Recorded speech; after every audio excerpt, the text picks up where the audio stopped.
What is up, wrestling fans? Welcome to episode number 739 of the Smark Out Moment Smack Talk Hot Tags podcast of the week. I'm your host, as always, Tony Mango, joined as always by Rob DeFelice. Hey. And Callum Wiggins. Hello. And naturally, we always want to know what you guys have to say, too, that are listening. You're a part of the show as well, so drop your thoughts in the comments section below or wherever it is that you're listening to us. So if you're on Spotify, if you are on the page on smarkoutmoment.com, maybe you're over on our Discord channel, hit that up and join that server if you're interested in being a part of that conversation. Keep in mind, too, that if you are on YouTube, you can hype this video, you can like it, you can share it, you can subscribe to the channel, ring your notification bell, get your email alert set up for the post show. That is going to be immediately following the pay-per-view tomorrow, where Rumble post show, of course, is going to be happening whenever that ends. I don't know when it's going to happen. So that's the best way to make sure that you know when we go live is when you actually get your email and it says that we are live. And, if you want to help support us in lots of different other ways, there are lots of different other methods to do that, especially on the monetary side of things. You got Redbubble and TeePublic for merchandise options.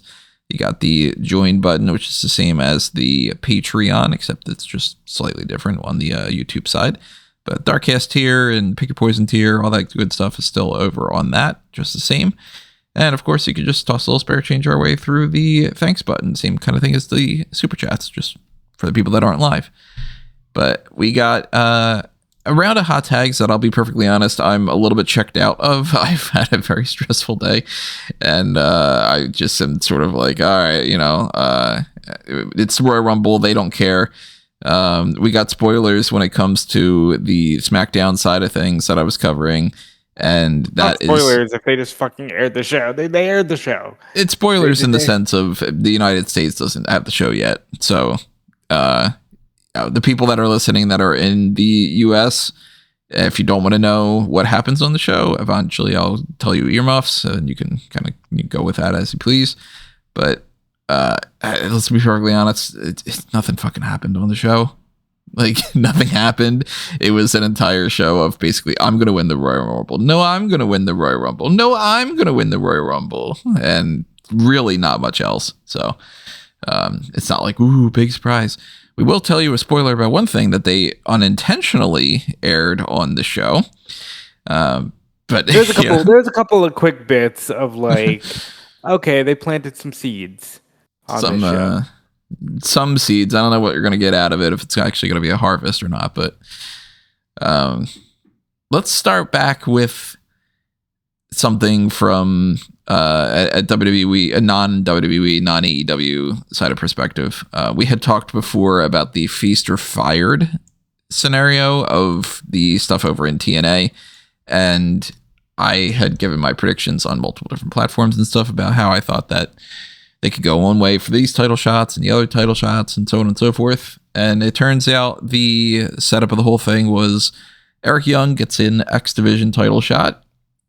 Eddie Edwards gets a world title shot. That one's like the least surprising.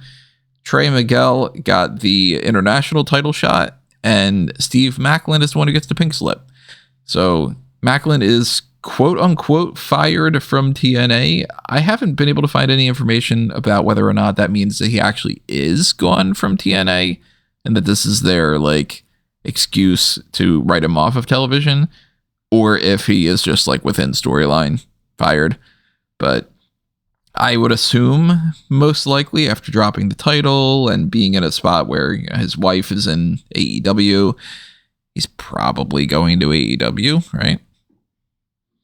I'm not sold that he's fired, but if he is, I think that while I wouldn't have pegged him as an AEW guy before, there have been a lot of moves to bolster that AEW midcard. So I think if he is actually gone, he could wind up in AEW. I mean, there's obviously a definite chance that he ends up in AEW just because of, obviously, Deonna is there, or at least, like, in theory, she's there. Yeah,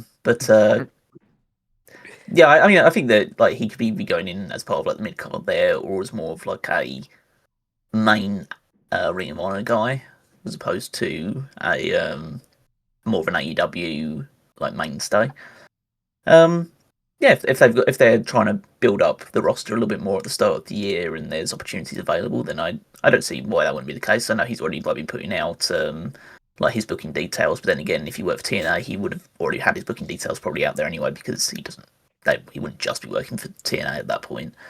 Right. But yeah, I don't see any reason why they don't typically. I don't really recall any situation in the Feast of Fire thing where they have done the Fire thing and the person just came back like very soon afterwards. So they usually treat it fairly legit. So It's a surprising loss for TNA because he was one of their main guys. But I will say that they have lost a lot of their main guys over the last couple of years with Josh Alexander and Diana and the Machine Guns, but Joe Hendry going to NXT and across the board. So I guess it's just, at he's some been there point for a while. He's been there for several years. Yeah. Eventually you do just get a bit, and they weren't doing anything with him. I know he'd won like the national championship for a while, and obviously he's a former world champion there. But it's like, what else is he really going to do there? Like maybe it's about time to just explore some different pastures. I mean, even if he goes into a mid card role in AEW, he's probably going to earn more money than he would do as a main event guy in TNA. So you got to think he's probably approaching like the latter half of his career. So this is the point where you need to start like setting yourself up for the future. Plus, in the grand scheme of things, if you're in TNA and you have an option to go elsewhere and you're not a world champion in TNA, you leave. Like, let's be honest, because it's like, if I can't be the guy in TNA, I'd rather be not the guy in one of the two bigger companies. If you're going to go to TNA and you're going to be the world champion there, it's a little bit different story. Some people, it would be better for them to be a world champion in TNA than to be a mid-carder in WWE.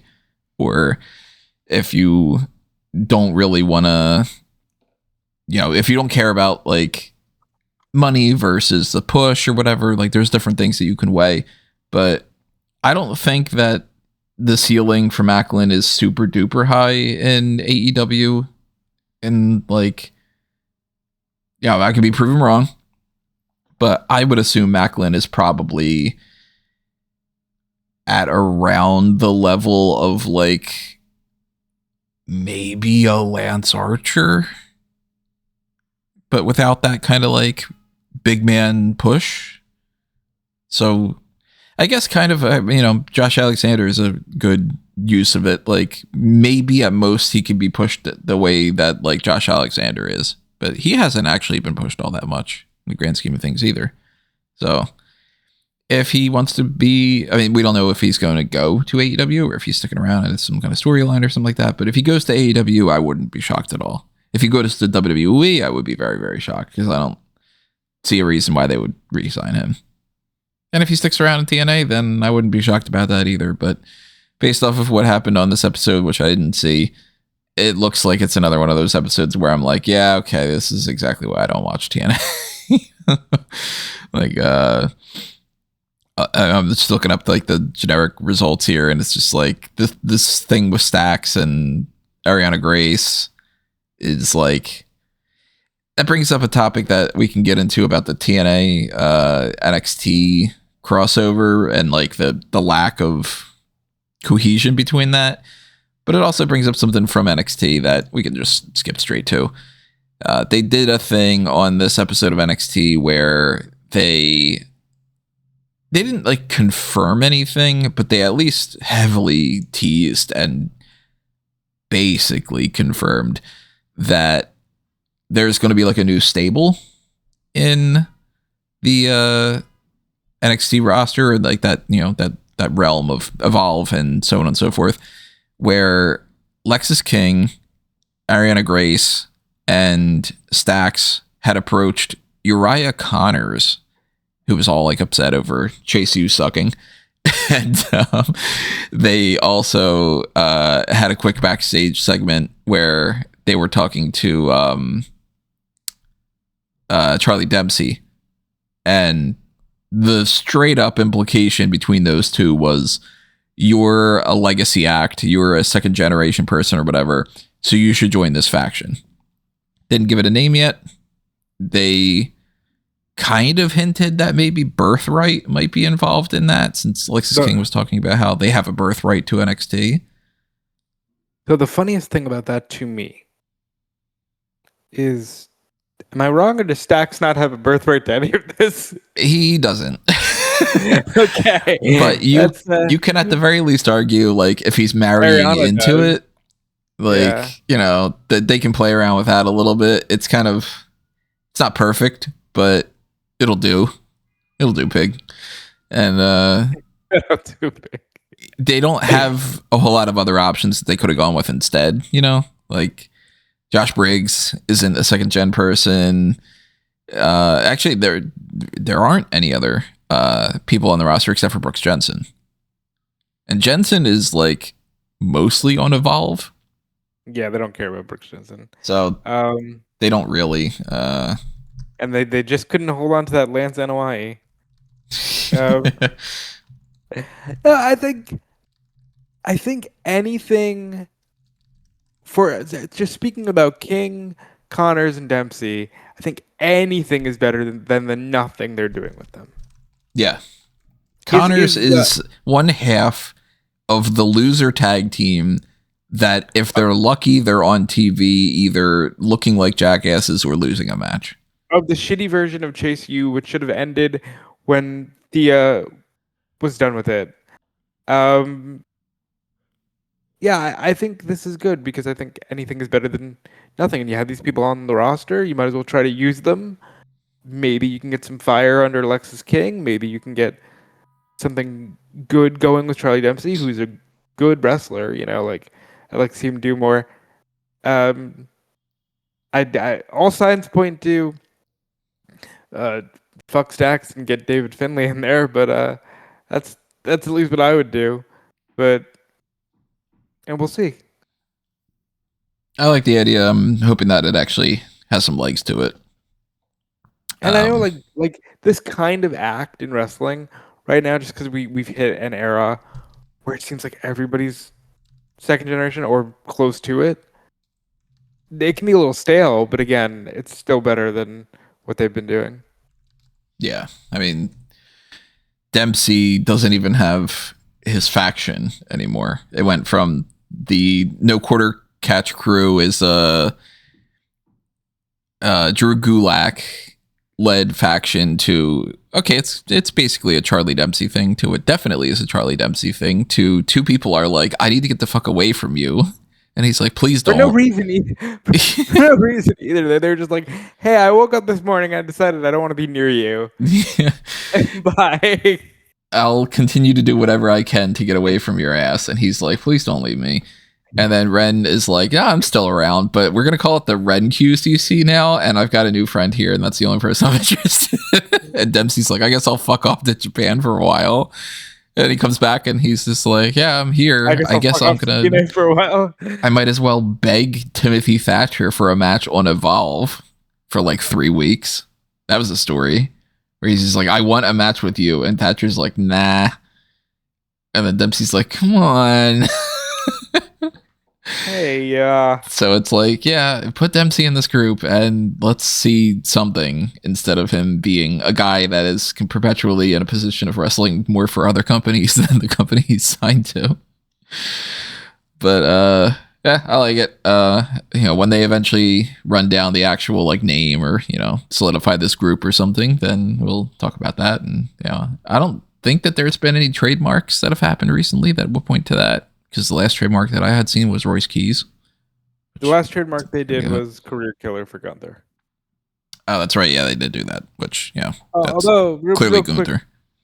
Real quick, there was a whole big thing about WWE trademarked Judas, and they never did, and people like ran with this. And what's wrong with you? Stop it. Who like reported it? Do you know? I couldn't say. I just know that I scrolled through social media and saw a few accounts going, WWE trademark Judas, Jericho confirmed. And it's like, according to a report by Mark Jobber. By Mark Jobber of Spiteful, and people go, "Oh, Spiteful reported this." It's like, no, like, Yeah. Royal Rumble stuff. We'll wrap back around a little bit for that. Since we're talking about NXT, we might as well just just bounce around a little bit here. They set up the remaining qualifiers for the NXT Championship match that's happening next week. It'll be a ladder match, which originally was supposed to be a 6-man ladder match. Now it is a 7-man. And the way that they went about doing that was, hey, how about the guy that got attacked is not in the match and the other guy's just in the match? But then if the other guy is not bad, then he's in the match. Oh, look at that. He's okay too. They just fast forwarded it. Clearly, they decided that they wanted both in there and they wanted to change their minds about having like a one-on-one thing. And they thought that this was like an interesting way to do it. But next week, there are a couple different matches happening. There's a triple threat with Izzy Dame and Lola Vice and Thea Hale for the NXT Women's North American Championship. And I fully anticipate Izzy Dame is retaining that title. we'll see. Oh, you think that she might not? I think either Lola gets this belt or she starts becoming that next, like, hey, maybe she's just the next call up from NXT that didn't actually win anything in NXT. But it's kind of getting to that point with her, at least for me. I don't think a title change is happening until, actually, I can't even say until Stand and Deliver because they're still not announcing anything. Well, Stand and Deliver will be April, so they'll be able to announce Netflix or whatever. And that's got to be what it is, right? Yeah. It's got to be that they're like, we don't have a deal yet in mind to bring the pay-per-views to somewhere, whether it's Netflix or it's ESPN or it's Peacock or it's another thing. So we just literally do not want to produce one. And it's so weird, though, that the next week's show is not being classified something. Like, why isn't that Vengeance Day? At the end of the day, I just hope it's announced on something that they've already partnered with, whether they're re-upping Peacock because Peacock's like, please let us have something, or Peacock. I fully expect Peacock to be like, we're out entirely. I've noticed that when I had clicked on things for the Royal Rumble, they're not advertising WWE at all anymore. Like they got rid of the WWE section on what's there. The point of having the section if they had no content? Right. But I mean, like the Royal Rumble itself. Oh, the Saturday Night's Main Event thing, same thing. It was like, that's what I'm thinking. Not the Royal Rumble because they don't have the Royal Rumble in there. The Saturday Night's Main Event thing was like the 4th thing on that show. Like that night when they were broadcasting other things, it was like, hey, you might be interested in this show or this other thing, or maybe you want to watch that live thing that's happening right now. Like it's done. They're not getting any more deals with that. That's for sure.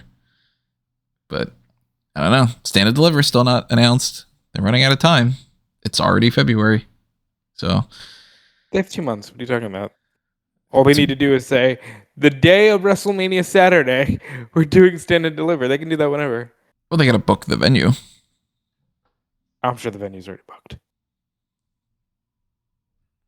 And if they don't reach a deal, like they wouldn't book the venue and not do a show.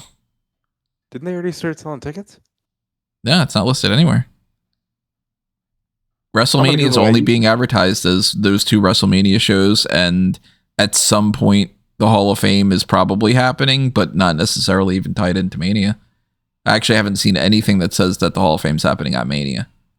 Yeah. Oh, no, wait, I was going to say, yeah, they have it announced for April 19th, but that might have been...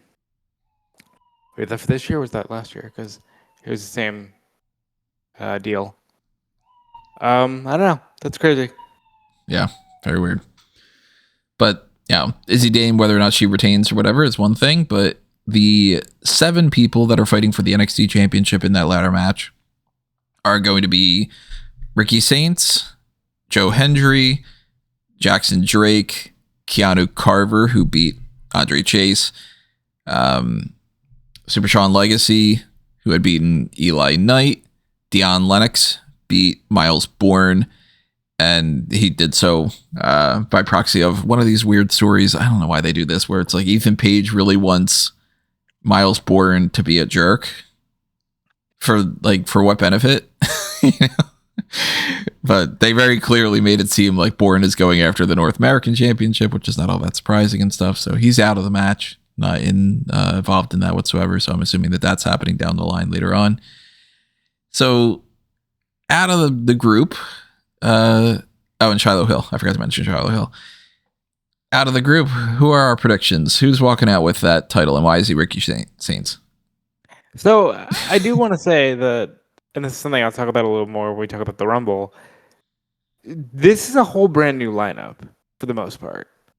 It's Saints, Hendry, and a bunch of new names.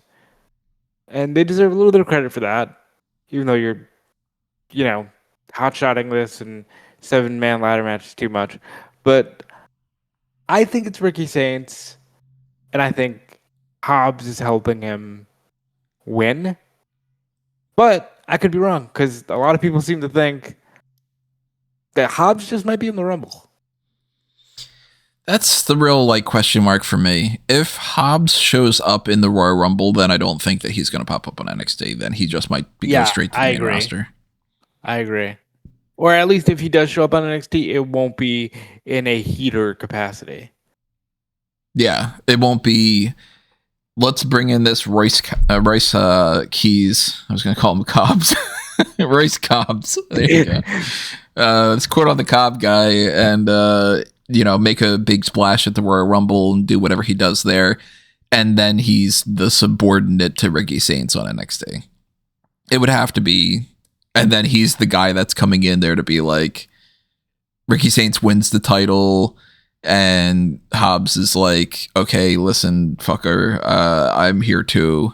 And you're going to have a really short reign with that belt. Right, but I feel like that's where Tony D'Angelo's position is supposed to be now. Because he had a whole backstage thing with Ava where she's like, she bailed him out of jail, even though she's the one that got him arrested. And then said, we need somebody like you on this brand because everybody else is into it for themselves, like a Ricky Saints and an Ethan Page type.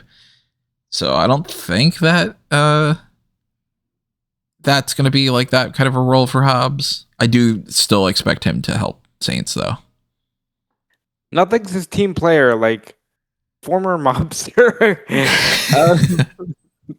Yeah, because the mobster isn't in it for himself, even though his whole gimmick right now is I'm in it for myself because I don't have a family. Okay, sure, logic. Yeah. Oh, they quite literally on SmackDown today, something had happened. I forget now what it was. But Corey was confused about something, and Cole said something along the lines of, well, logic doesn't have to apply here. And I was just like, yeah, it's just fucking, I don't have to follow rules. I don't have to do whatever. Listen, just numb your brain and apparently accept anything at face value and just be a good little monkey. And yeah, that's what WWE does. Cole's exhausted. He's been doing this for nearly 30 years, I think. So he's just like, yeah, listen, logic doesn't apply. He's just watching pitch meeting and just going, hey, shut up. I'm going to need you to get all the way off my back on that one. Shout out to Ryan George. Great stuff there. Are you on the same boat with the NXT title, Colin? Do you think that it's going to go to Ricky Saints, or do you think that there's maybe an internal, hey, you know what? Maybe we should just push some random ass, look at that, Charlotte Hill's champion or something? That would. Well, it's hard to really predict because I think I've only ever seen Styles and Hendry out of these group wrestle, so I don't even know realistically who any of these people are or how good they are. Yeah, anything really. Most people watching don't know because they're that new to the brand. Yeah, Carver had his first match on NXT against Chase last night, or 2 nights ago, or fucking Tuesday night, whatever. I don't know. It's been a week. So I mean, the safe bet is just go with Saints because it's just what you would expect. He's the most notable name out of all the people there. I don't think they'll go Hendry because Hendry is only really valuable as a chaser for a title. If he becomes a champion, he's one of those baby faces that would just lose all steam if he was champion pretty quickly. So the actual hope is that one of these guys gets taken out and Keys takes his place, and he wins the title instead. And you just run with Keys, yeah? Yeah. I mean, I could see that because that's a fun way of going, hey, they did it with Ethan Page, where they're just like, hey, we got this guy, and we put the title on him immediately. Because if I was him, I would be. I understand the opportunity about going to WWE and trying something new and like starting up again and having like gotten stuck in a hamster wheel in AEW. But I would like I don't know. Like I say, I don't know him. I don't know what his mindset would be. But I'd kind of raise an eyebrow if said, okay, we'll bring you in, and what we're going to do is you're going to be paired up with Ricky again in NXT, and him going, yeah, that sounds great. This is exactly what I want to do.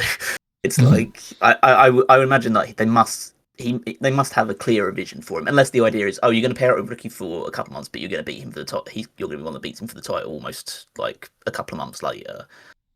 And so, yeah, that's the only way I can see him being involved and him helping Saints win. I'd probably say more likely you just have Saints win and he comes out afterwards to and the crowd gets a big reaction of like, oh my god, he's here, and he's going to be like the challenger that beats Saints for the title.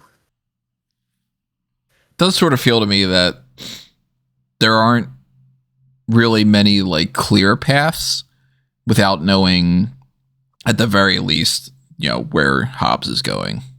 I just don't see him going onto the main roster because they've called up so many guys to the well, I say so many, like a good number of guys, like main event level guys in NXT to the main roster that they need to replenish a bit, and they usually replenish from the outside in. So, you got the new guys coming in, but like no one knows much about them, and they may be good and they may get to a high level eventually, but it's a case of right now it's going to feel a bit cold that you need to have some fresh blood coming in to ramp it up a bit.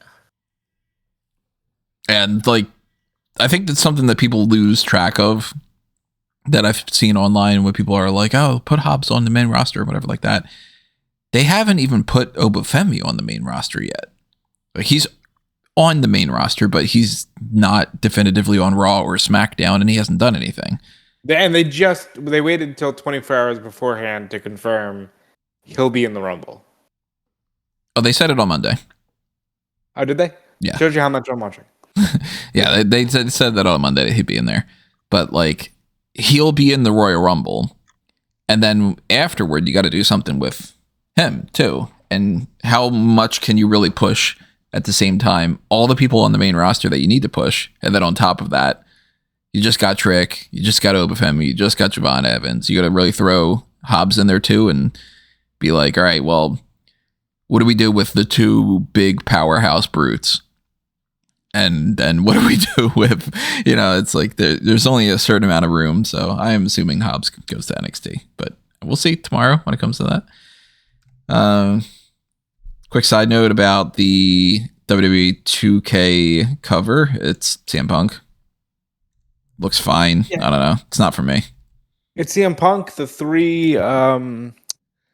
three premium ones are King's edition with Hunter on the cover, Attitude Era edition with a bunch of Attitude guys on the cover, and the Monday Night War edition with, one, like, it's kind of split in two with top half being WWE people, bottom half being WCW people.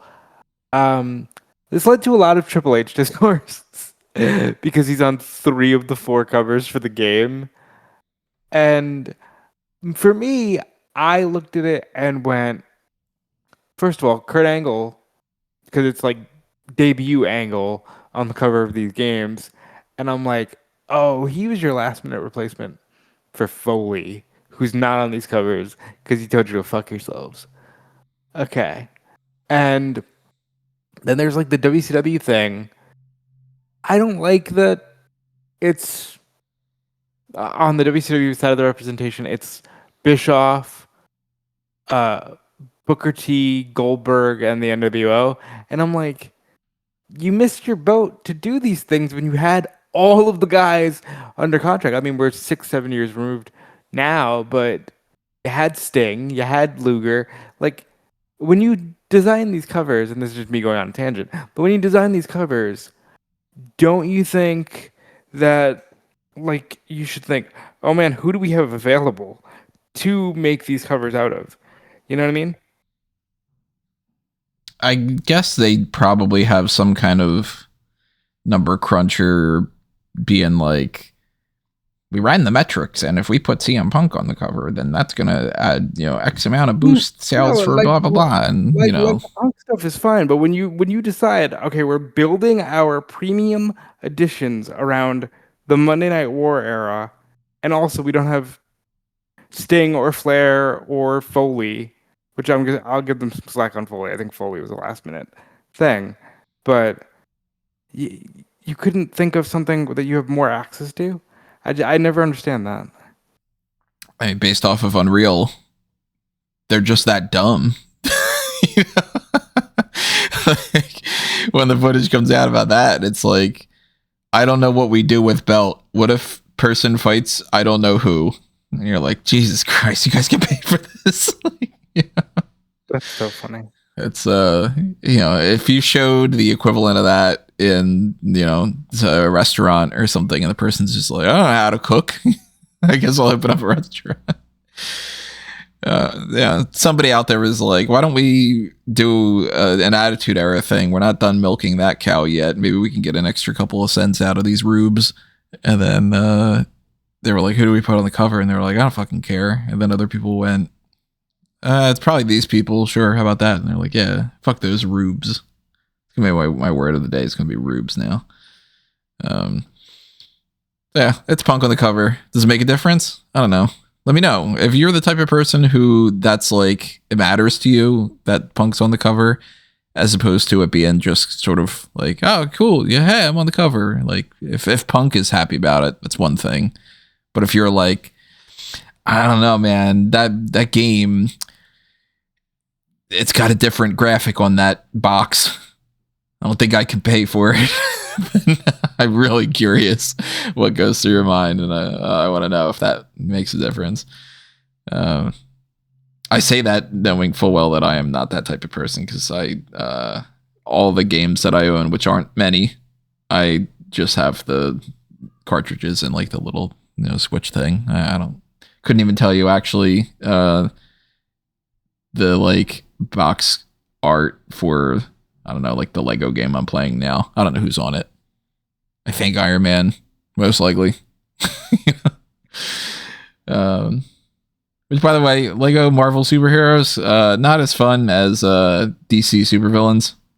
I had more fun with that one, but that's a game outlet later, so they kind of like polished it more, so I can understand that a little bit better. And I haven't found my go-to character yet. Right now, it's Dark Phoenix. But let's switch over to another thing here, non-WWE talk. You had mentioned we were trying to get some hot tags before getting started here. Bozilla tore her ACL. Yeah, it was an unfortunate thing. Look, a Stardom show, and she finished a match. Like she suffered the injury, finished a match, and then revealed afterwards that she had a torn ACL, and it's going to require surgery to repair. So she's probably going to be out of action for the next, probably close to a year at the very least. And it just sucks because like she'd been building up quite nicely both in Stardom and also just making appearances in the US as well, and she'd been getting quite a good reputation. Probably a lot of people predicting that she would be like a signing for an AEW WWE in the very near future, and so this is a quite unfortunate setback for her. She's still very young, but it's like these sort of injuries are, I don't want to like, oh, it's like a career ender or anything along those lines, but these ones do have like a tendency to either occur or force you to change your wrestling style. Luckily, she's kind of like the big woman, so it's not like she does a lot of like high flying or anything along those lines. But it's just unfortunate that someone who is really starting to make a name themselves in the wrestling business is now going to essentially take a year off to recover from an injury. Those ACLs, man.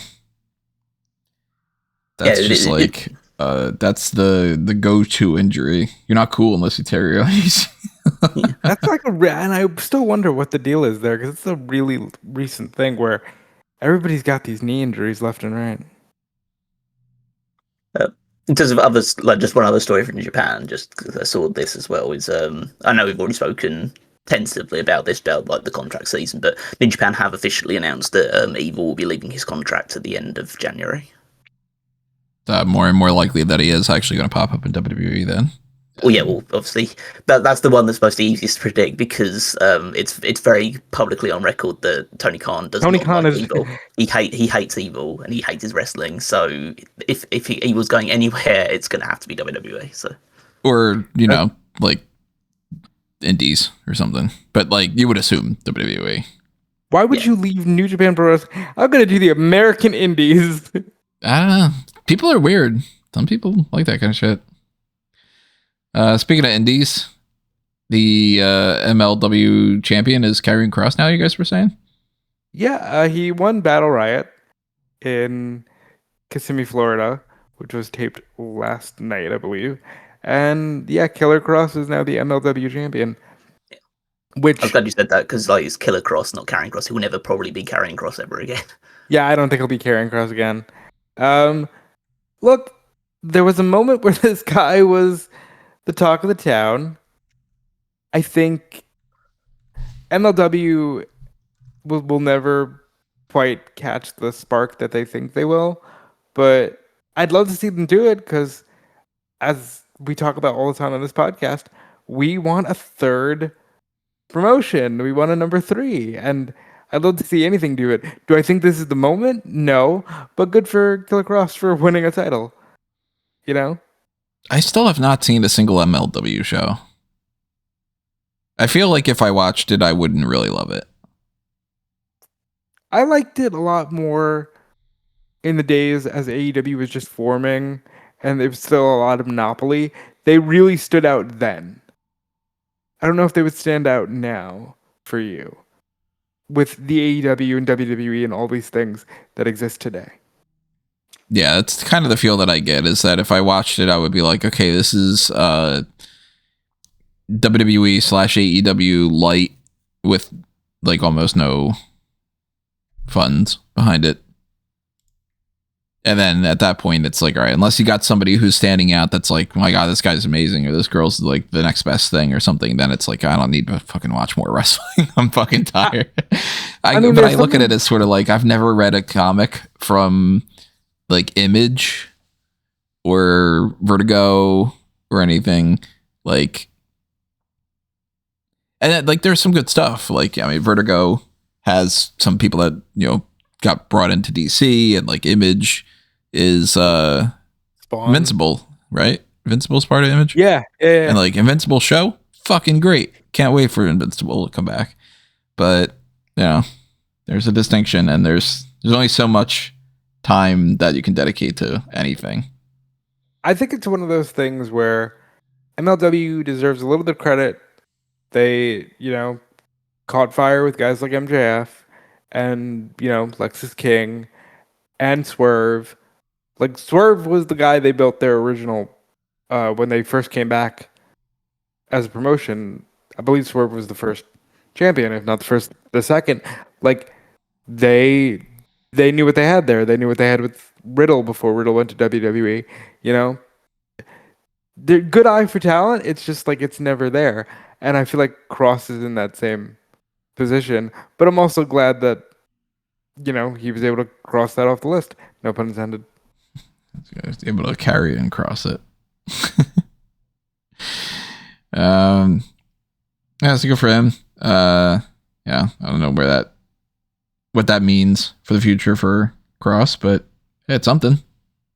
Especially because Freddie Prinze Jr. doesn't have his thing up and running. Also, Festus wrestled in Battle Riot instead of Luke Gallows, which is just funny. He was able to wrestle as Festus? He came out as Festus. Huh. Surprised that they didn't, get upset about that. Even though it's fucking I don't know how much Festus, money they're making on Festus, on the IP of Festus. I wouldn't put it past WWE to be like, yeah, it's one of our IP things, though. Like, well, you never know if that's going to be the renaissance of Festus. Just be little pricks about that. Speaking of IP things, AJ Styles trademarking his name and his logo and all that stuff. I thought this was going to turn into some kind of a bathroom thing. Yeah, I Speaking of IP things, I got a colonoscopy the other day, and or something That'll be the day. I did I've done a podcast while having strep throat. I'll do a podcast while passing a kidney stone or something. What was it? Sorry. AJ Styles trademarks. What did he trademark? For his name, he trademarked his name, or re-upped the trademark for his name, his logo, and the Phenomenal One. Yeah, he could be going to AEW. I'm in full delusion. Full delusion. He could be going to AEW. Full delusion, and I hope he does. I would much rather AJ Styles go to AEW and continue to wrestle than for him to just pack it in. That's for sure. So, here's hoping that that's the case. Speaking of AEW, let's talk about these two injuries. Hechicero and Samoa Joe are injured. That sucks. So Hechicero was announced by another promotion. The injury wasn't specified, that he wasn't cleared to compete due to injury. Joe was announced on commentary during Dynamite. Yeah, where beginning of Excalibur said, during training he got injured. And apparently Mike Johnson of PW Insider says that's legit, and that sucks. Did he have a match scheduled that we are aware of yet? I can't think of any. So. Like, I don't remember it being like, oh, okay, like Joe has a match booked for like next week or something. No, not that I was aware of. But I know they've see, we'll talk about it a bit more when we get to talk about Dynamite and what happened on there. But they've booked up Andrade versus Kenny Omega, like essentially number one contenders match. So it's a little bit weird though, isn't it, to do that and be like treating it like it's a number one contenders match when they said that Paige and Strickland are also in the title hunt. Well, Strickland lost to Andrade on Dynamite in the main event, so he's pretty much that's pretty much taking him out of contention for the time. Yeah, he's out. Didn't they say that there's a 4-way? No, it's just 1-on-1. Kenny Omega versus. I thought that they had said that there was going to be a 4-way in like 2 weeks or something. Well, they've announced next week. They've announced next week it's Omega versus Andrade. So where did I hear that then? I feel like I remember hearing that something would lead to a specific match that would then determine who faces Max at Revolution, but I can't recall if they said 4-way. Huh, I thought that they had thrown something in there. I could be wrong. I probably am. I'm going to check to see if anybody actually writes up full write-ups anymore for these results. I mean, I had written something about it, but they haven't technically announced it as a as a number one contenders match, but you can kind of presume the one who loses is probably going to be out of contention for a title opportunity, because you have Andrade beat Swerve and then you can send him up with Kenny Omega. It seems like you're starting to close down the line. I know that next week there's also going to be MJF and Brody King in that title eliminator match. Okay, so it's the four of them. There's four contenders. And then the top two contenders would move on to Grand Slam Australia to meet in a one-on-one match. And the winner of that faces MJF at Revolution. So if they're doing Andrade Omega next week, it's probably the winner of that faces Hangman. And then the winner of that. It's their roundabout way of saying we don't want to say that Paige just we don't want to say it, doing it. You know? Well, we don't want to say it's probably Omega Max, but we'll get there. That's like just kind of just let it play out at this point, because they're gonna have that eliminator match between MJF and Brody King, which I think Brody King's gonna win. Because he'll get the match in Australia. Yeah, exactly. Right. Yeah. And so then MJF will win the actual title match there, and then we'll know what we're looking at in terms of Revolution. I think we just let it play out for right now, because they've obviously put a lot of effort into making sure Max has a lot of challengers or potential challengers for that title match. So strikes me as Omega is the obvious option, but they could also going another way. Especially if they want to just go with Paige and then just like hold off on Omega for a little bit or something. But I'd be kind of surprised if it's Andrade that fights MJF at Revolution at the very least. Hey, Andrade's getting over, man. That crowd was loving Andrade. That's true. That is true. Some other things that happened on Dynamite. I don't think we really need to talk about Raw. I think we pretty much ran down whatever is interesting on NXT, at least from the most part that I can remember. NXT was a lot of like, basically just sort of that discussion. And Raw, we mostly talked about on the prediction side of things for the Royal Rumble and everything, with Finn Balor and the difference of CM Punk and all that. Oh, shout out to Akira Tozawa for getting a win for the first time in like 7 years. He was wrestling, dude. It was like, oh yeah, Tozawa was once a really big standout in Dragon Gate and stuff. I remember Tozawa. Overlooked, underrated. I mean, he wrote like something on Twitter where he was like, hey, I know my WWE career hasn't been what a lot of people thought it would be, but I still love wrestling and I'm glad to be here. And I was like, stuff like that always makes me feel bad, because everybody does want more from their careers. And, these are people too. They're not just these loser job guys. But as far as Dynamite's concerned, I don't really know where they're going with this. I mean, I know where they're going with it, obviously, but it's like, it's a weird pivot what's happening with the Death Riders. And I don't really like it.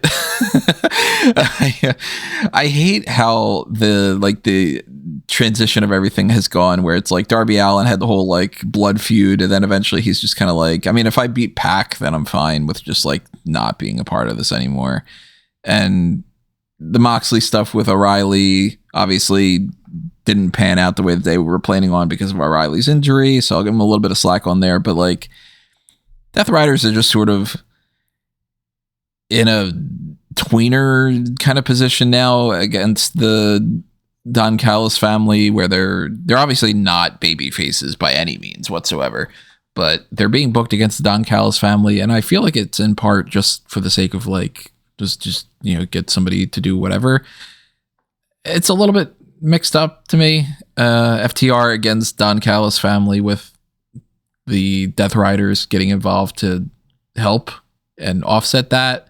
Meanwhile, the Don Callis family is arguing some more about the Okada and Takeshita thing, and Takeshita is like, they still don't want to pull that trigger on that babyface turn, but he's seemingly setting up that he's going to be the next person that's going to challenge Moxley. That's like an actual challenger and not just like Moxley's in an eliminator match against fucking Serpentico or something.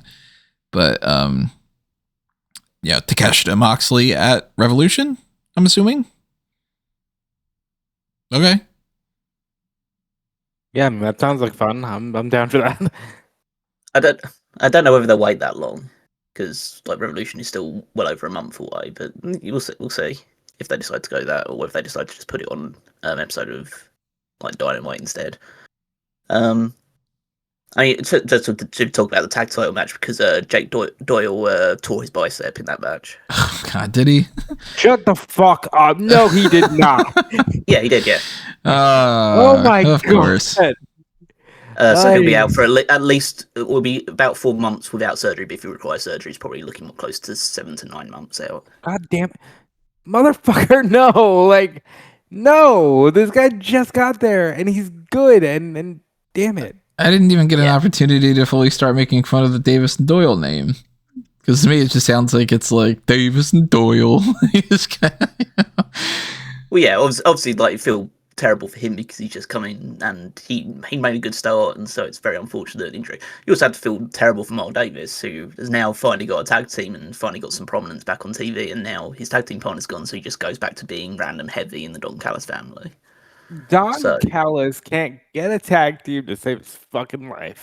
Because he had the Murder Hawk monsters, or the Murder Hawk machines, and Brian Cage got injured. He had Davis and Doyle. Doyle's injured. Is Trent Beretta currently injured, or can we do RPG Vice? I think he's injured. Yeah, see, I mean, did you see? Like, poor Don Callis, he's not getting these tag titles. Yeah. Either way, I think That's the real tragedy here. Yeah. One of the things I think that we are getting into a situation which I was kind of worried about, but like I'd hope they keep it under control, but they evidently haven't. Is that the Don Callis family has too many members, and they are. It feels like NWO, and not the good NWO. It feels like bad NWO. Where basically half the roster was on the NWO at one point or another. And they had to start doing NWA branded shows and pay-per-views because they just had become too much of an entity. And it's like, okay, you probably need to just rein it back a little bit. You shouldn't be signing every other guy that comes in shouldn't be part of Don Callis family. Especially because they got no women in the group as well, which feels like weird as well. It's like, why isn't he interested in signing any women for the group as well? You could have the same number of people, just have, 2 or 3 women as part of your roster as well, and like that makes it a bit more balanced. But either way, it just feels like not every single match, but every other match has some member of Don Callis family in it, and it feels, or that they have some involvement. Because like, let's go through all the matches on the show. You had Kenny Omega versus Rocky Romero in the opener, which obviously Omega won, and Rocky Romero is part of the Don Callis family, and Don Callis came out after the match happened.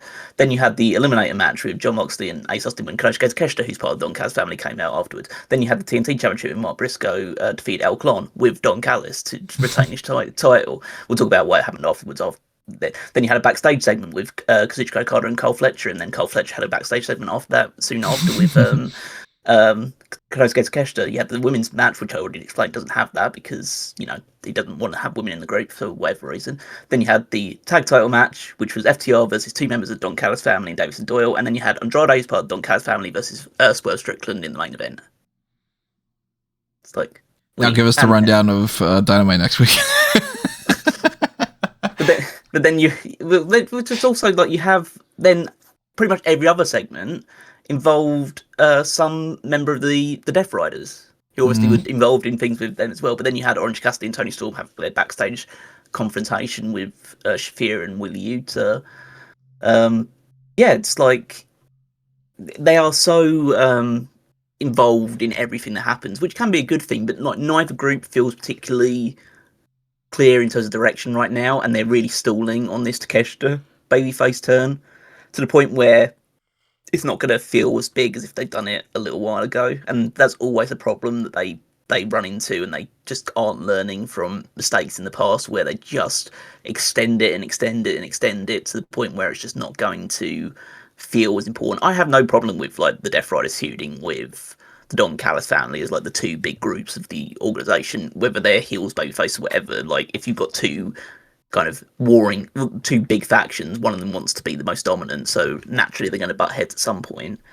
So that doesn't bother me as much as just how much of a chokehold the Don Callis family has on pretty much everything that happens on the show. And I'm saying that for a thing like that. I really enjoyed the show overall because I thought most of the matches were fantastic. But it's like, but it's becoming a bit of an issue where like that's literally he's involved in everything. I think this is a case of like I saw this coming, so I'm not as bothered by it now. I think you were holding out more hope, but I was feeling this a while ago when it was once they got like Wardlow, and it turned into wow, they literally have like a bunch of people for every segment. I felt that way. When they all come out and you see how many people there are and they say that there are people missing, it's very NWO. Because you're like, all right, well, you got Callis is there and he's talking about Fletcher and Okada and Takeshita and Rocky and Trent and Lance and Davis and Doyle and Andrade and El Clon and Hechicero, and then you're like, oh yeah, and Wardlow's not there, and Brian Cage isn't there, and you're like, shit. No wonder people forgot that Scott Norton was in the NWO, or that fucking El Dandy or whatever was in NWO at the same time. Yeah, it's a hyperfixation that's going on right now, and Tony Khan struggles to tell some of those types of stories without it just being like bombard, and then all right, I'm done with that toy now. We just like we don't care anymore about it. Meanwhile, WWE's over there being like, the story is they're gonna have a match later. I think we need to remind them 12 times, and you're like, fuck me, I get it. You know, that's basically SmackDown for this episode. But hey, there's cool things that happen all the time anywhere, and one of those cool things that happened on Dynamite was that Mark Briscoe retained that TNT title over El Clone, and then cut a promo afterward talking about how he's tired of the Don Callis family, he's moving on. Essentially okay, we're sick of the Briscoe thing now, let's move on. That's what I just said. And his idea of the open challenge thing, open challenges are very in right now with both companies, and who comes out to answer it? Tommaso Ciampa. So that didn't take long. And he has already been given the graphic as well. He is signed to the company as opposed to it just being like a one-off. Good for him. Hell yeah. Love Ciampa. I really like this. I don't recall, Callum, if you were against it with like intensely or if you just didn't think it was a good move. But how do you feel about it now that it's happened? Well, as I say, I'm not gonna like backpedal and say like just because it's happened, say it's like I wasn't too much against it. I was against it because he's an old guy or an older guy, and I just don't feel like we should be devoting a lot of time or creative effort into people just coming over from the competition, even if they are like very talented wrestlers, which Ciampa definitely is. Just because, you know, you need to start getting a new generation of it. You need to start appealing to people by showing that, like, shows people that, like, new people, fresh blood, because that's what actually gets people invested in wrestling. They don't just want to see a slightly different flavour of the same person over and over and over again. But then the realization set in, pretty much as soon as he came out to the Briscoe segment, like, the penny drops and the realization clicks, says, oh, this was inevitable. Like, there was no way this wasn't happening, because one thing that you can say a lot of things about Tony Khan, but the one thing that everyone can agree on with certainty is that Tony Khan is a mark for Ring of Honor, of old school Ring of Honor.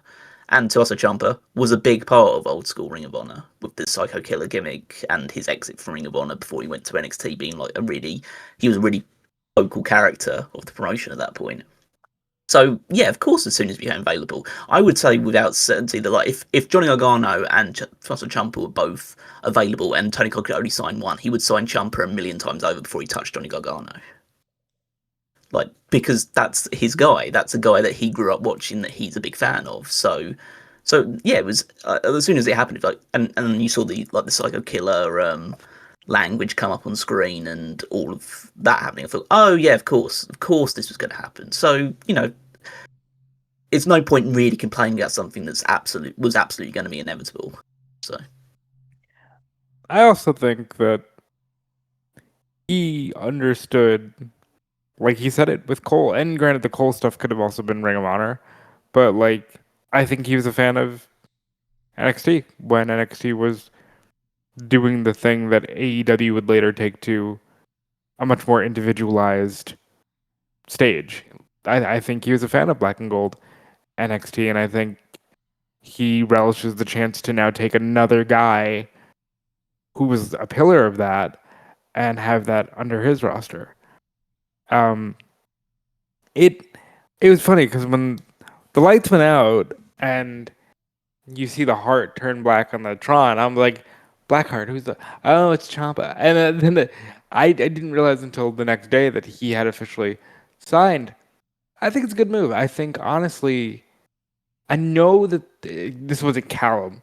There were a lot of people who were like, I don't want him. He's got too much Triple H stink on him. It's like, what the fuck?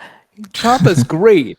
And while Callum's right on the age point, there's certain people I don't want arguing that when they're like, ooh, but we love Shelton Benjamin, and yes, I love Shelton Benjamin, but you can't be like, yay, Benjamin, and also boo Ciampa.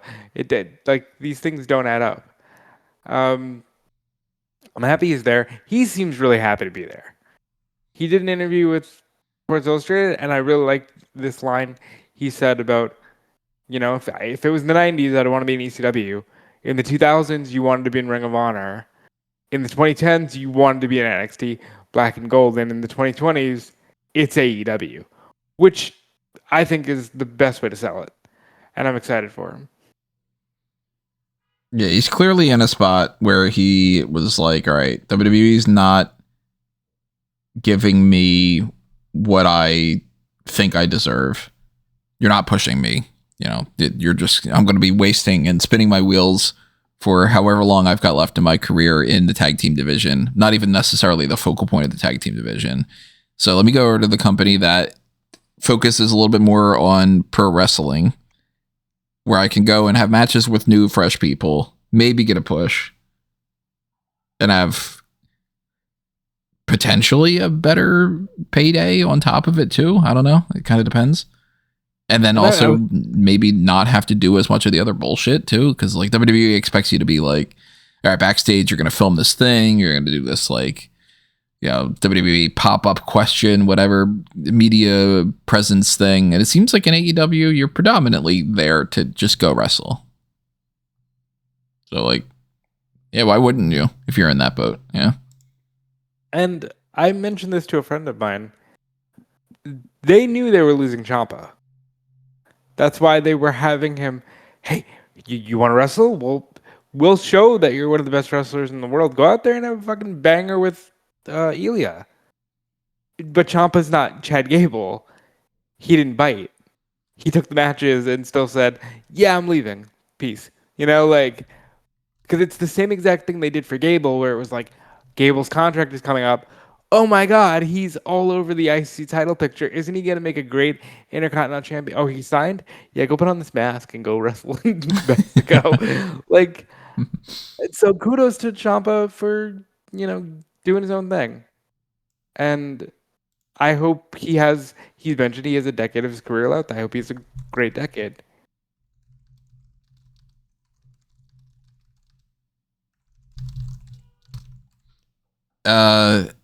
We got apparently something happened since we started doing this podcast that I'll come back to in a minute. Or I guess, yeah. Is there anything else we want to talk about when it comes to Ciampa? No, as I said, we'll just see what the intention is when he has the match with Briscoe belt.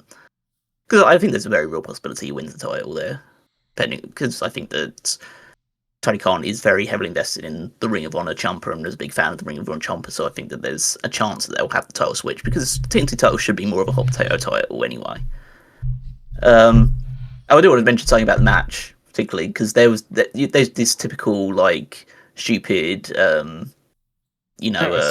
saw this earlier. The war thing. About the, so there's a spot in the match where Briscoe goes for the J Driller, and Elklon basically bounces up off of it and just continues wrestling.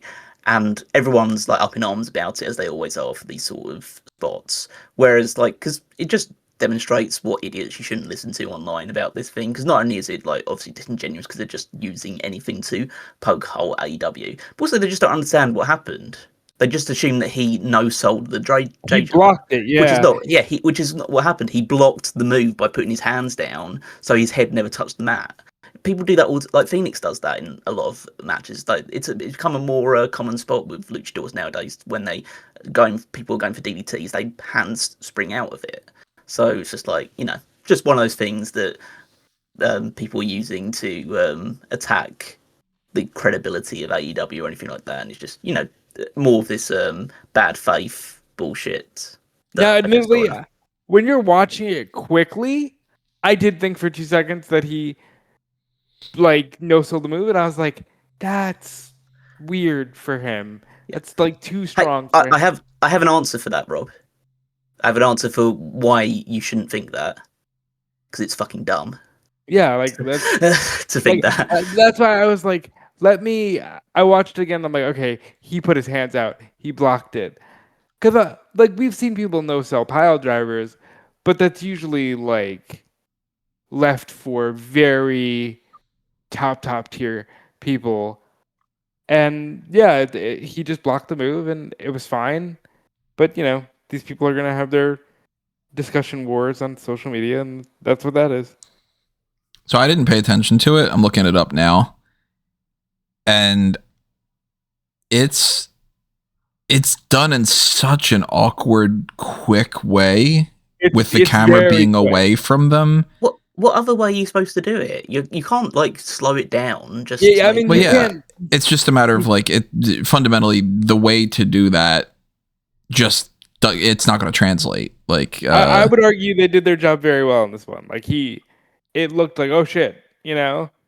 I kind of like, as I say, I know I'm one of those people that just like pushes this sort of stuff, but like I think if you watch that and you think that he no sold it, then you just shouldn't be watching wrestling because you're too dumb to. You shouldn't even be like walking or talking because you clearly have like a cognitive function issue or something like that. You should be getting help out of bed or something along those lines because like you're that dumb.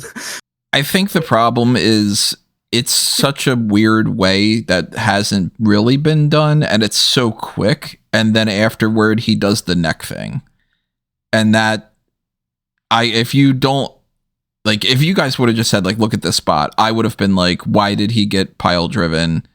And immediately just go, yeah, my neck's okay. I would think that. But if you say, oh, look, he actually puts his arm up and he is blocking the move, which I don't know if the commentary team, I'm watching a GIF that's like, it's muted.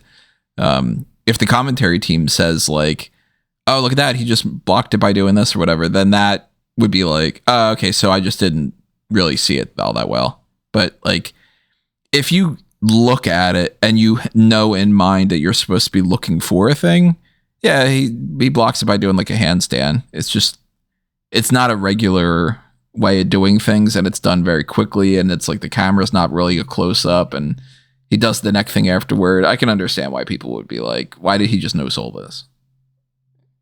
I get it. It's fucking dumb. It's a fucking dumb assessment. I'm not gonna mince words about it. It's a stupid assessment to suggest that. We can agree to disagree on that one. Here's a topic as far as somebody coming into a company and somebody leaving that we didn't have when we were starting this. Ava is leaving WWE. What? Yeah. She posted something on Instagram 43 minutes ago that says, let me bring it up to read it verbatim. This past Tuesday was my last appearance on NXT and subsequently WWE. Thank you to all those who have cheered, watched, and supported me all through my journey. While my decision to not renew my contract was very difficult, it's also a new turning point in my life, and it's been an honor and a privilege to be Ava. I mean, you know, positive news. Okay. I know, like, people are gonna like say, "Oh, thank you for everything you've done." Like, realistically, what did she ever do in pro wrestling? Like, Yeah. she was a crap general manager after being a crap wrestler, who's only there because of who she sprouted out of their loins. So that's kind of it. Don't let the door hit you on the way out. Kind of. Call space spade. Really. She was not good. She did not figure out what she needed to do to become the pro wrestler side of pro wrestling, whether that was from injuries or just like it doesn't click for everybody. If somebody said to me to go out there and wrestle, I would suck at it. Or even if you want to say like, oh, it should be in her genes and all that stuff. My grandfather was a cop. I would be a shit cop. The only thing I would be good about is actually policing the law, which a lot of these cops are fucking too cowardly to do. But like, I wouldn't be like a great cop or anything just because my grandfather was. And just because her dad's The Rock doesn't mean that she's going to be all that great and stuff. And she very clearly showed that she was not The Rock very early on in her career. She wasn't great on the mic. They gave her this NXT General Manager position, which she really, really struggled with. She got better, but like, better from being really bad is not the same as being good, or great. Wait, why are we talking about this and not talking about that this is completely out of the blue? Did they set this up in any way that she's leaving? No, I mean, the last thing that she did was to talk about Tony D'Angelo and how she wants to work with him in like making sure that NXT is not messed up. Exactly. That's why this is an interesting story. Yeah. I mean, I'm not like, I understand Callum's point. I'm not here to defend Ava. I'm more interested in that's very out of the blue to decide, okay, she's going to go from being the NXT General Manager and all over the show to I'm not in WWE anymore. And again, I'm not affiliated with any wrestling media places now, so I don't have to fucking say, oh, this is just me talking, but obviously... the only one you're affiliated with is Smark Out Moment, and I don't give a shit. Right, so, but obviously I don't have any insider knowledge, but I'm going to go ahead and hazard a guess here. She's very outspoken about the state of the world. Did she also just decide, yeah, I'm good with being in this company? If that's the case, fucking good on Ava, you know?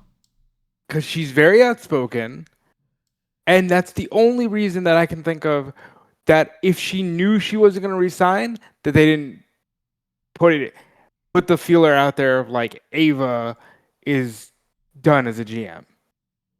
Yep. It does feel like it's out of the blue, probably from the WWE side of things, as well as just for general people, because surely, especially with the storyline they've been doing about her interactions with Blake Monroe, you could clearly just build up to something where Blake Monroe takes out Ava, and that writes her off of TV, and then she can just leave. So it does feel like they either didn't know or just didn't care that she wasn't going to renew her contract, and so just decided I don't think that they would just say, we don't care that The Rock's daughter is not going to renew her contract. Let's at least write her off. So that's my 2 cents. That's what I think. It is a little bit weird that they had the opportunity to do anything. I mean, you can go in a lot of directions to write off a character like that, especially because she argues all the time with Ethan Page. You would think that maybe they would do something where it's like, all right, like Ethan Page figures out a way to get her fired, or she decides that she's so sick and tired of everything that she just quits, or shit. Not that I want this to be the case, you know. This isn't a what would Tony do, but you know, if the last thing we see from Ava is her being like, I need to make sure that you stick around, Tony D'Angelo, because NXT needs people like you, and the two of us need to work together. You could have him in charge, or like you could have it be that like somebody goes out and does something to Ava to be like, fuck you, I don't want this Tony D'Angelo to be like, I want to take things over instead. And then Tony D'Angelo comes in as the like, Ava's not around to manage this thing, so I'm going to be the Don, and I'm going to, you know, like there's ways to do it, however they want to do. It's weird. We're in a spot now where like there's more NXT coverage than there ever has been.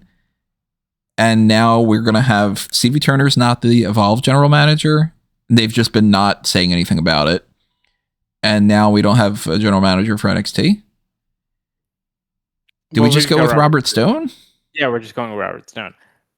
That feels like the most obvious. They didn't for Evolve, though. That's what's really weird about that. Because we don't care about Evolve. We need somebody for NXT. Unless it's, hey, Regal. We need you. Like, if I'm doing things, I'm pitching to Regal to come back and to do that spot. Or I'm saying, Sean, we need you to show up more often and to be like that. This is legitimately unexpected, and I'm sticking with my guess. I think it was a personal decision based on beliefs. Until she says more, we're not going to know what the difference was, but she's saying that she chose not to renew her contract. She's saying, that's a big difference than them deciding we're tired of you being on here and moving along. Yeah, I mean, by next week, maybe we're crowning a new champion next week. So it's like, are they just going to go out there and have the match, and then it's going to be like, all right, just don't pay no attention to the fact that nobody's supposed to be running this show? Or is this... I think they're going to use it as an excuse to be like, hey, it's a new era, new GM, new champ, and that GM is Robert Stone because we don't know. Moving on. Yeah, so that's going to be something to pay attention to. And another thing to pay attention to is tomorrow, the Royal Rumble, and this is our last tag that we got going on here. Based off of the SmackDown results that had happened, which, very quickly, if you want to know what happened on SmackDown, this is the full rundown of the little bit that happened on this basically waste of a show to watch. They had a million different I'm going to win the Royal Rumble things. Nothing at all interesting that you really need to pay any attention to at all. There were a few matches, one of them being Carmelo Hayes retaining the U.S. title in an open challenge over Rey Fenix, because Rey Fenix is a guy that they don't really like all that much, and it's another person for Hayes to beat. With Dragunov and Miz having a match, Dragunov beats Miz, and then Dragunov backstage is also telling Hayes that he expects to have a title match in the future and all that. No real purpose in Alexa Bliss and Charlotte Flair against Liv Morgan and Roxanne Perez, other than just a typical segment of here's people, let's have them in a match, whatever. More tension between Bliss and Flair over them being the one example of the tag team that is willing to eliminate each other, where it's like Rio, we're we're totally cool, we're buds. Priest is confirmed for the Royal Rumble, Orton's confirmed for the Royal Rumble, Trick Williams is confirmed for the Royal Rumble, and that is it. They didn't announce anybody else, so that's weird. They had another backstage segment involving that with R-Truth, talking about the whole balls thing, but specifically did not mention that R-Truth is in the Royal Rumble, so he might not be. Axiom. They basically said Priest has got to be one of the first 5 people coming in because he's not happy with the number. Yeah. It'd be kind of weird if he's just kind of whatever, it's just a number, and I'm 29. I'm 29. But then again, he'd just be like, "Guys, it's a number. I'm number 30. It doesn't fucking matter. I'm going to lose anyway."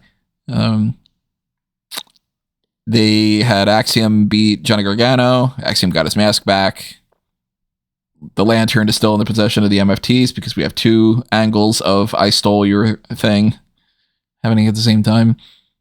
And there was a Vision losing by DQ against Rhodes, Uso, Orton, and Zayn through Drew McIntyre and Jacob Fatu and everything. But it all ended with Braun Breaker spearing Cody Rhodes and Sami Zayn. And if you checked out the graphic that popped up on the screen at one point, it said that Braun Breaker is the number 1 entry in the Royal Rumble.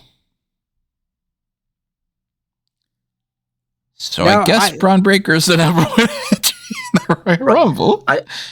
I think, okay, so there will be some out there that will say that, they did something intentionally about this, or they just snuck it in there, and it's only for eagle-eyed viewers, a little bit of a hint there. But it was on there for literally half a second and then went off.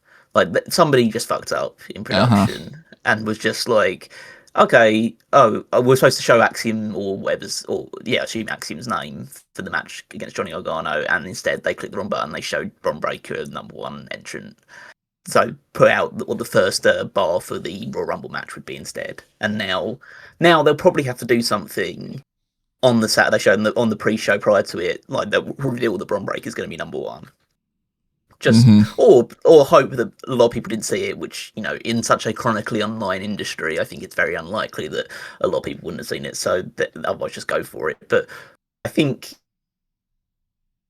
is that they just decide to change it on the fly or make him number 2, just so see, he wasn't actually number 1. That was just a mistake. But we tricked you, yeah. See, did you enjoy the show, pal? All that shit. So it's yeah, I think that he's probably number 1 now. So I think they're gonna change it and do the whole. No, you see, do you enjoy the show? Yeah, I think that's what they're doing, because otherwise you're just literally spoiling that when you can literally go, yeah, that was just a template, sort of like the whole women's tag team champion insert name that appeared on screen a couple times. What do you mean? You don't like insert name? Insert name's a very good successor to Vacant. I think it makes more sense to do that and then have Breaker come in at 3, unless you're your entire story is hinging on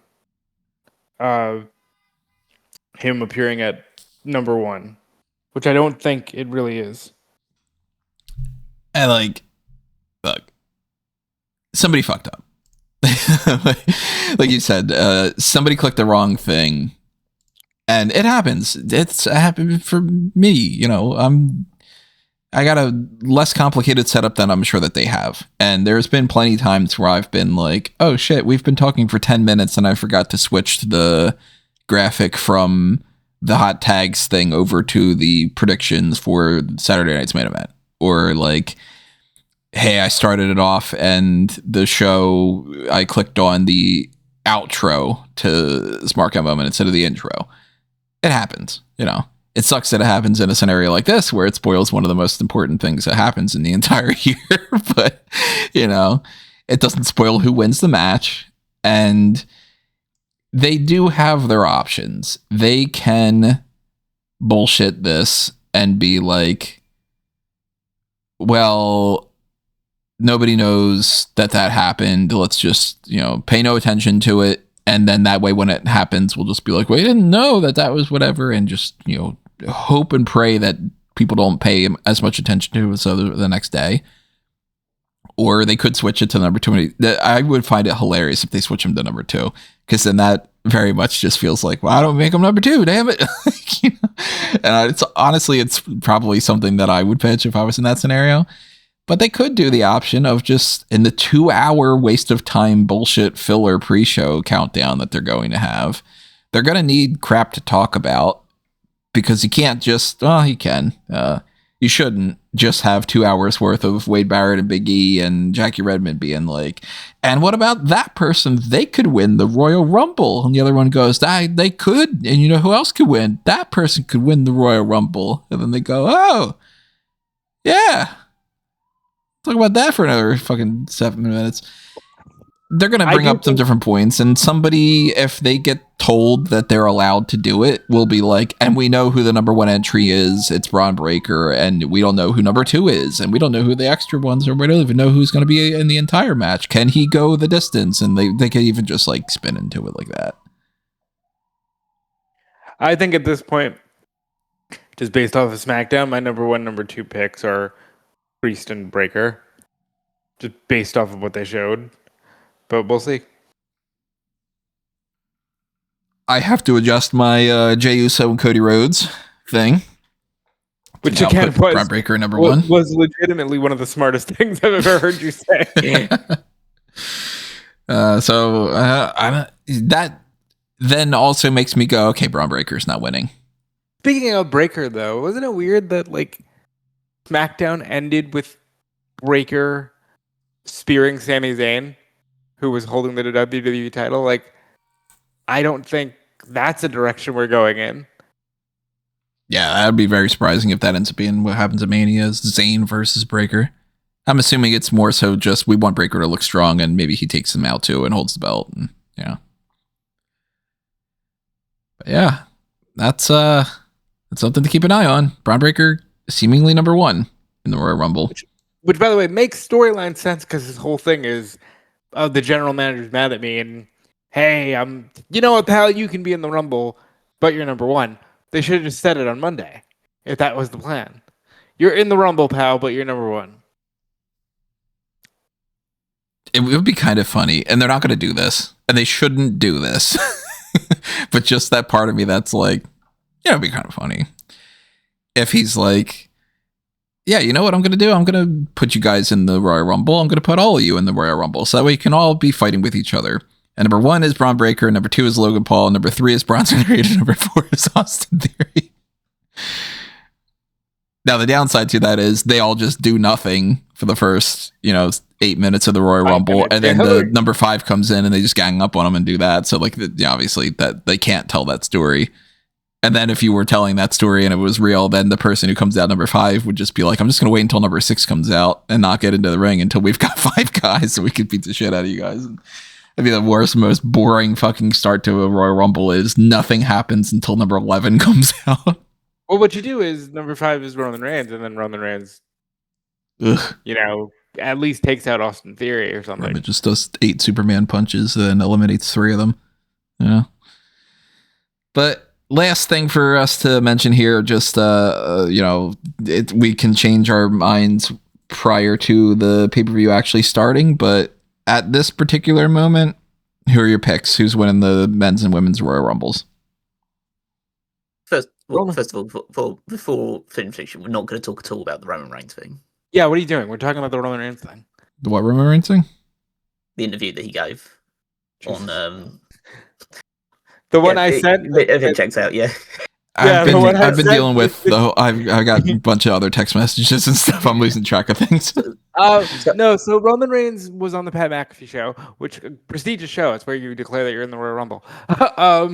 Roman Reigns was talking about the current product and essentially said, it's been this way for 2 years. You know, people on the roster complain about us taking spots.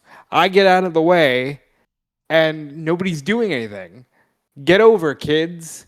You know, I'm out here giving you an opportunity to do something, and we've gotten stale. He basically said we've gotten stale creatively. And I love Nick Khan, but we're not keeping up creatively. Maybe that would be a little bit more useful if you'd fucking show up.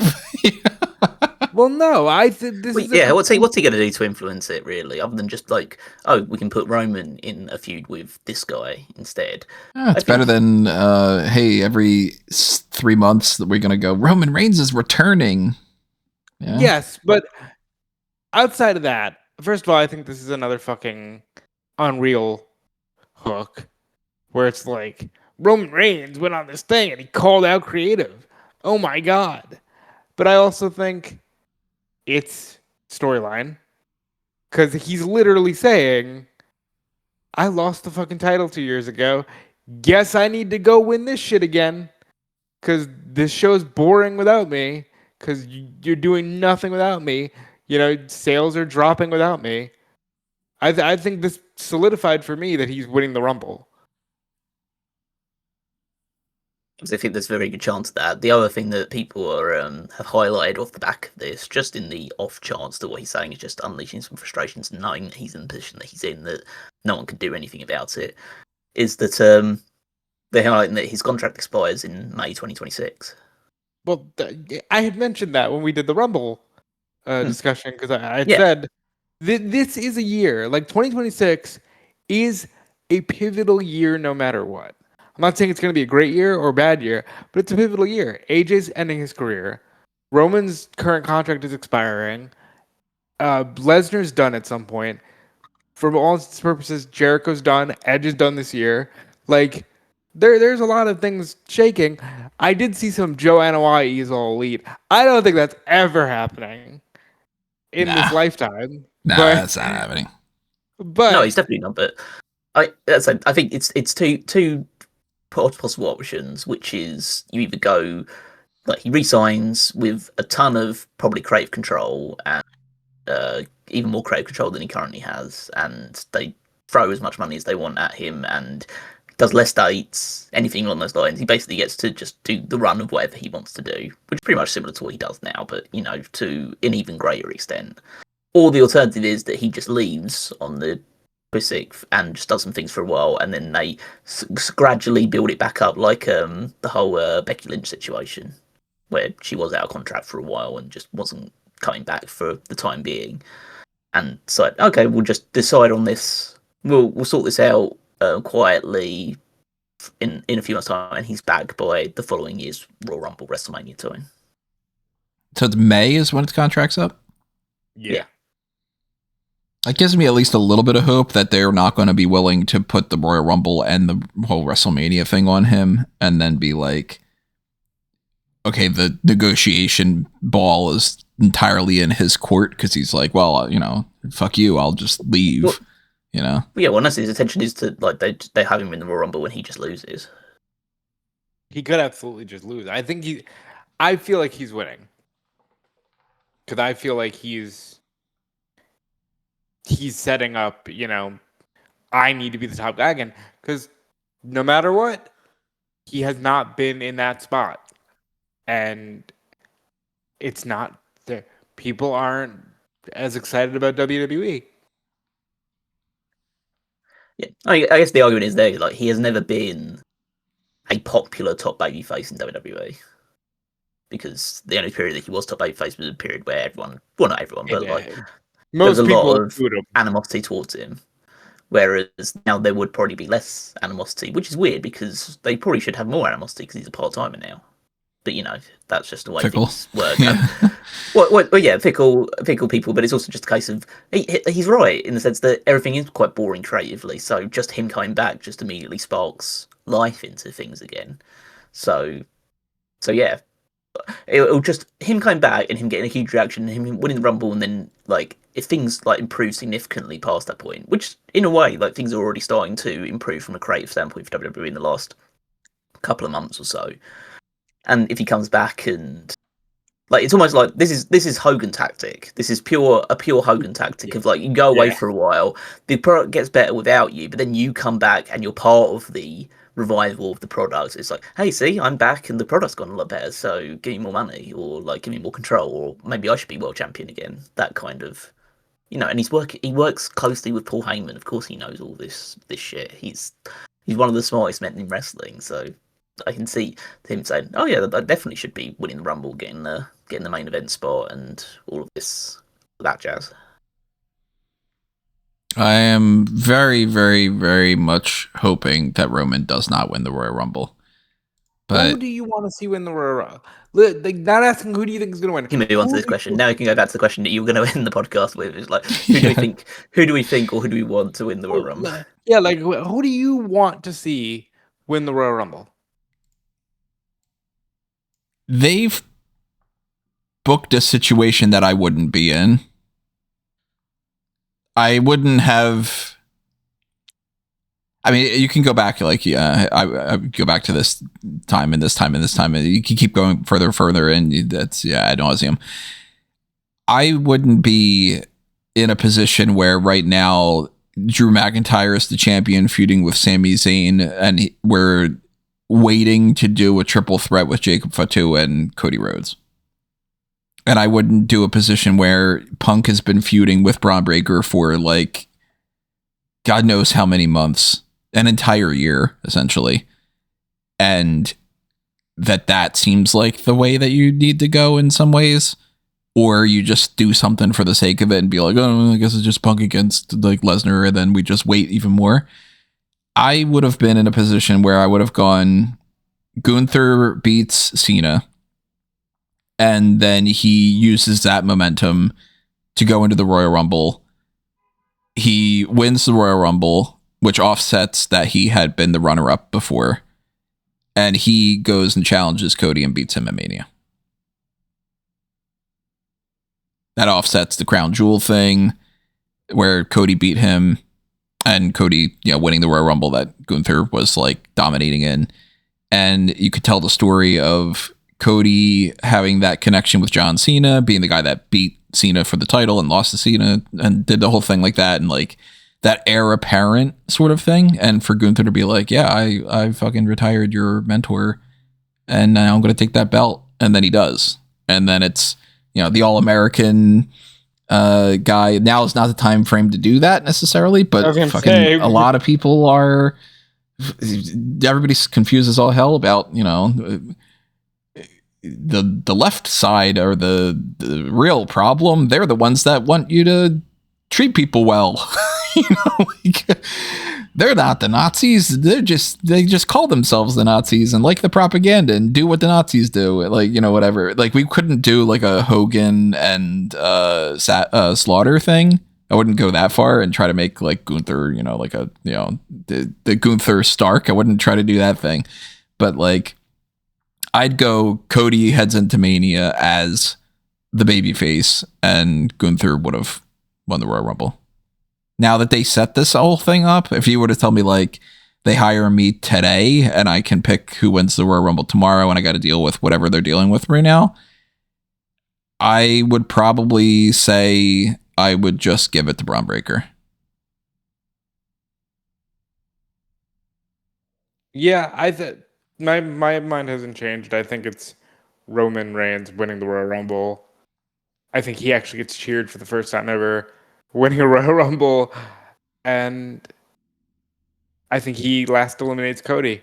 The women's, I've realized that almost every woman announced this match in some kind of a tag team. And I still think it's Bianca's to win. But if it's not Bianca, I couldn't even hazard a guess because everybody's kind of tied up with other stuff. I still think if it's not Bianca, it's Liv. And that they just move on with Raquel not being the challenger anymore. Stephanie fights her, Stephanie fights Roxanne, and then they just kind of spin their wheels until, it's Liv versus Fakir at Mania. And I still think there's no way that's happening. I'm going to say my predictions right now, as much as I don't want that to be the case, are Roman and Liv. I'm going to say Roman, and if not Bianca, then I think it'll be Io's guy. I'll go with Roman wins the men's one, and if Bianca's not back for the women's one, then it'll be either Charlotte or Tiffany, probably Charlotte. They got a lot of ways that they could do this in a fun, cool, interesting, where do we go, and then ends up leading somewhere good scenario. And they got a lot of, okay, well, it's one of those Royal Rumbles. It's one of those Manias. I guess we're going to find out tomorrow, though. That starts with a pre-show countdown, wasting time for 2 hours from noon to 2. Pay-per-view starts actually at 2 o'clock, and that's Eastern time zone, not in Riyadh or whatever. And shame on WWE for making the women's talent have to pay for their gear to be made just to be able to go over there and do the thing that they are supposed to do. You should always pay your employees to wear, for their uniforms and stuff. And if they're in this ridiculous cultural environment where you treat women like second-class citizens, then even more so, you shouldn't have them actually pay for their kind of shit too. So thumbs down on this pro-MAGA bullshit and the Saudi Arabia stuff, and hopefully thumbs up on the pay-per-view tomorrow, but we'll figure that out when it happens. So live coverage will be on smarkandmoment.com and eWrestling News and the Ring Report for myself, just copying and pasting the same sorts of things and stuff. So in my mind, you should go to Smark and Moment for that. And, I'll be updating the statistics at some point. I am going to give myself a little bit of grace and not do what I've been doing the past bunch of years since like 2008, where I've been like, oh, I got to make sure that I get the statistics page updated. The Women's Royal Rumble comes up first and I'm watching AJ Styles versus Gunther while I'm updating the statistics and stuff. I'm going to give myself a little bit of a break.